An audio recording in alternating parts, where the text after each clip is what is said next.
So basically bad 305 motor in here, just kind of killing it for fun. So I have an excuse to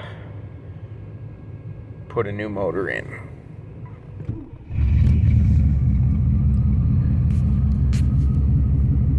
It sounds like shit, and head gasket's blown, among other things.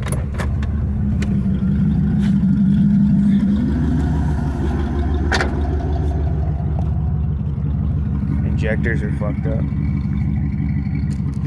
How many other third gen Camaros do you know of that have lights that bright though? Exactly.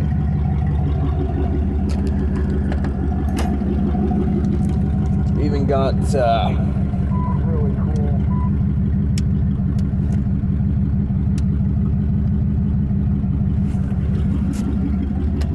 sequentials. Thanks to Digitails.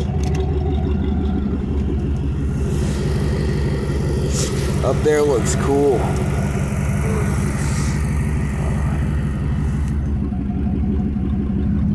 That overheated quick.